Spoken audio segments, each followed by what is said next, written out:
মালয়েশিয়ার সাথে আমাদের সম্পর্কটা আরও গভীরতর আমরা করতে চাচ্ছি। মালয়েশিয়ার সাথে যে আমাদের সুসম্পর্ক আছে সেটা একটা নতুন উচ্চতায় অধিষ্ঠ হবে।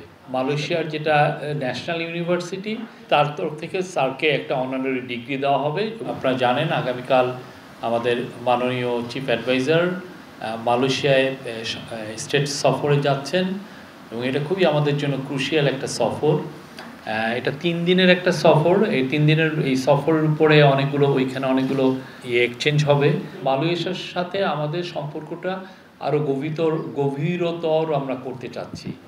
মালয়েশিয়া আমাদের খুবই একটা important source of recruitment, overseas recruitment, এবং এই জায়গায় যে মালয়েশিয়ায় যে মাইগ্রেশনের আমরা যাতে তাদের সাথে আমাদের এমন একটা জায়গায় নিয়ে যেতে পারি যার জন্য মালয়েশিয়া যাতে বাংলাদেশের উপর থেকে তাদের সর্বোচ্চ সংখ্যক জনশক্তি বাংলাদেশের থেকে নেয়।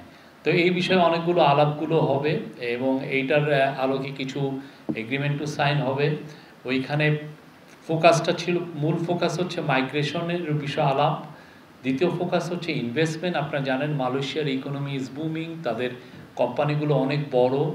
আর 13 তারিখে ওনাকে একটা মালয়েশিয়ার যেটা ন্যাশনাল ইউনিভার্সিটি কেবাংসাং মালয়েশিয়া তার তরফ থেকে স্যারকে একটা অনারারি ডিগ্রি দেওয়া হবে এবং ওই অনুষ্ঠানে আমরা আশা করছি আনোয়ার ইব্রাহিম মালয়েশিয়ার যিনি প্রাইম মিনিস্টার উনি থাকবেন এবং মালয়েশিয়ার একজন সুলতান। আপনি জানেন মালয়েশিয়ার যে সুলতান যিনি কিং হন এটা একটা রোটেশন বেসিসে হয়, প্রভিন্সিয়াল যারা সুলতান তারাই একসময় যে কিং হন, তো একজন সুলতান থাকবেন।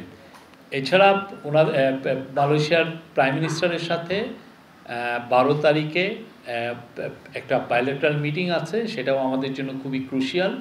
তা আমরা আশা করছি মালয়েশিয়ার সাথে যে আমাদের সুসম্পর্ক আছে সেটা একটা নতুন উচ্চতায় অধিষ্ঠ হবে। এইটা আমাদের জন্য খুবই ইম্পর্টেন্ট এবং সামনে আমরা মনে করছি যে এবং ওইখানে আমাদের আনঅফিশিয়াল হিসাবে প্রায় 15 লক্ষ বাংলাদেশি থাকেন, তাদের পাসপোর্টের কিছু সমস্যা হয়, সেগুলো এই সফরে এই বিষয়ে মানে it will be look into. তো আমরা আশা করছি এটা একটা খুব গুরুত্বপূর্ণ সফর এবং খুব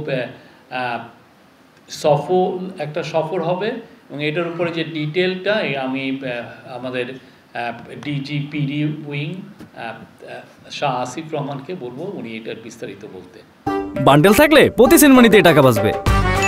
বিকাশ সেনমানি বান্ডেল কিনে জিতুন প্রতি লেনদেনে। খাজানার যিনি চিফ এক্সিকিউটিভ তার সাথে যে মিটিংটায় ওইটা ওয়েস্ট ম্যানেজমেন্ট নিয়ে একটা স্পেসিফিক আলোচনা হবে। আর একটা বিষয়ে আলোচনা হবে সেটা হচ্ছে যে আমরা তাদেরকে আহ্বান করব যে আমাদের ডিপ সি ফিশিংয়ে তারা যাতে ইনভেস্ট করে, যাতে কোনো জয়েন্ট ভেঞ্চার এক্সপ্লোরেশন করা যায় কিনা। আপনারা জানেন আমাদের যে ফিশিংটা হয় এটা জাস্ট আমাদের যে সমুদ্র যে আছে তার সমুদ্রের 40-50 কিলোমিটারের মধ্যেই আমরা ইলিশ মাছ বা অন্যান্য সামুদ্রিক মাছ আহরণ করি।